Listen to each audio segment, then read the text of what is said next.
ఇక వామ్మో ఖర్చులు డబుల్ ఎంపీ అభ్యర్థుల్లో ఎన్నికల బుగులు లీడర్లను కాపాడుకోవడానికి ఓటర్లకు ఇచ్చేందుకు ఎంత ఖర్చు అవుతుందోనని టెన్షన్ ప్రధాన పార్టీల అభ్యర్థికి కనీసం 50 కోట్లు ప్రైమ్ నియోజకవర్గం అయితే 80 కోట్లు కావాల్సిందే వేసవి ఐపీఎల్ సీజన్ కావడంతో ఖర్చు తడిసి మోపెడు 4వ ఫేజ్లో ఎలక్షన్ ఉండడంతో ఆందోళన వ్యక్తం చేస్తా ఉన్నారు రాష్ట్రంలో లోక్సభ ఎన్నికల్లో పోటీ ఒక్క లోక్సభ ఏంది సర్పంచ్ ఎలక్షన్ అయినా కథమే మస్తు సర్పంచ్ ఎలక్షన్ ఓట్లనే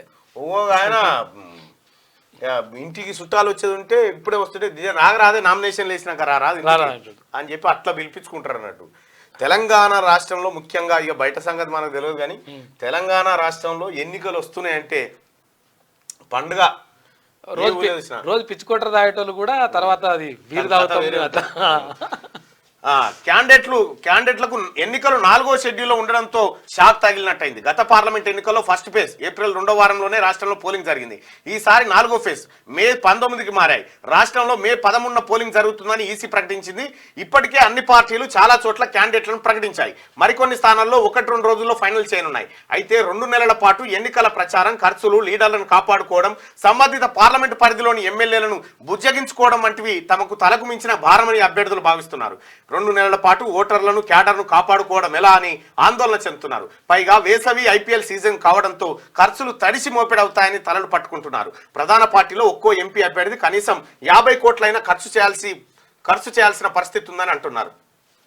ప్రైమ్ నియోజకవర్గం అయితే ఇది 80 కోట్లు దాటే అవకాశం ఉందని ఆందోళన చెందుతున్నాయి అన్ని ఎంపీ క్యాండిడేట్లే చూసుకోవాలి ఎలక్షన్ కమిషన్ నిబంధనల ప్రకారం లోక్సభ ఎన్నికల్లో అయితే ఒక్కో అభ్యర్థి 95 లక్షల దాకా ఖర్చు పెట్టేందుకు అవకాశం ఉంది గతంలో ఇది 70 లక్షలు మాత్రమే ఉండేది ప్రస్తుతం రాష్ట్రంలో ప్రధాన పార్టీల అభ్యర్థుల రోజువారీ ప్రచార వ్యయం అన్ని రకాలుగా కలిపితే కనీసం 10 లక్షలు దాటుతున్నారు రోజువారీగానే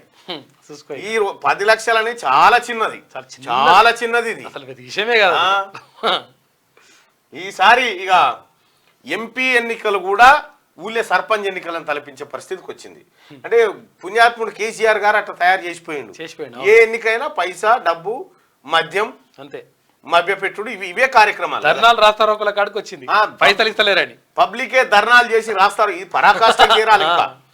ఏదైనా అరాచకం మించితేనే మంచి పుడుతుంది అరాచకం మించాలి ఇంకా మించాలి మించి ఓటర్లు కూడా ఇట్లా ఎగబడ్డ తర్వాత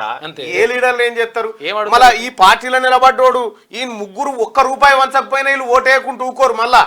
తిట్టుకుంటారో పట్టుకుంటారో పోయి ఇంట్లో పినిగల వాడియకపోయా వీడియకపోయా అని తిట్టుకుంటూ పోయి అని లేచి వస్తారు కానీ వట్టిగానైతే ఊకోరు